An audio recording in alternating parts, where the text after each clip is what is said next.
Hello. Welcome to my channel, my dear friends. My name is Abhilash and I'm a trader next door. In this video, I'll be analyzing the chart of gold USD. So if you're watching my videos for the first time, then please subscribe to my channel for regular market analysis and do check out the Forex analysis playlist on my YouTube channel for the analysis of other pairs like Euro USD, GBP USD, USD JPY and many more. So let's get started.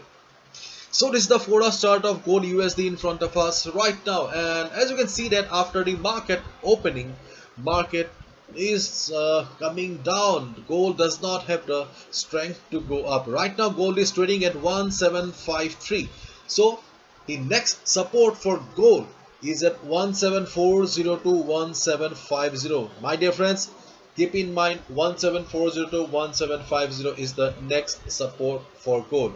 And on the other hand, in case there is a heavy buying on gold, then your target will be the resistance of 1780 to 1790. And on the other hand, if you look at the chart of DXY US dollar, and as we all know, US dollar has got huge impact on the forex market.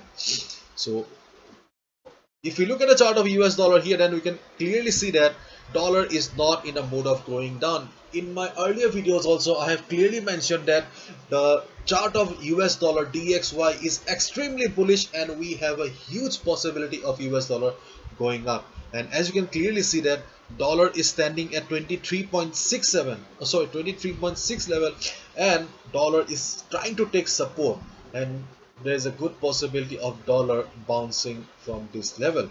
So if dollar US dollar DXY starts going up from this particular level, from the level of 94, then obviously we will see some selling on gold again.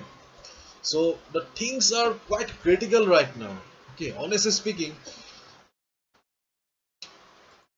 see, we have a good support. Okay, we have a good support for gold at 1740 to 1750.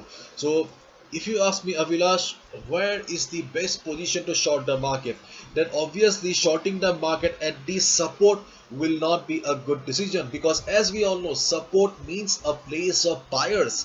So if you short gold at 1750 to 1740, that will be a huge risk. So I will not recommend, or I will not suggest anyone to short gold at this particular level. In case there is a good setting on gold, and if gold crosses 1740 level, listen to me carefully, if gold crosses 1740 level, then you can think about shorting gold, because then we can consider that yes, gold has breached the support level, gold has crossed the support level, and new target will be 1728. If you short gold at 1740, below 1740, this will be your new target. So that is the only trading opportunity in front of me right now. And on the other hand, in case you see gold bouncing from the support level, of 1740 to 1750, obviously you can go for buy. Just make sure that you are consulting the chart of US dollar DXY. Just make sure when you are buying on gold, US dollar is going down, and when you are selling on gold, dollar is going up. If you find this relation when you are executing the order, that will be an additional confirmation. That's it. And whatever you do, my dear friends, just keep in mind that follow proper risk management. Do not risk more than 2 to 3% of your trading capital. And if you want to avoid gold right now, you can totally avoid. If you are a beginner, if you are new to trading, and if you cannot afford to lose any money, then my dear friend, please listen to me as your brother. Do not trade on gold. This is my request. There are other beautiful opportunities in the market where you can make money. Do not trade on gold. Personally, I'm not trading on gold for the last couple of days, and I will not be trading as well. Bye bye, take care, see ya tomorrow.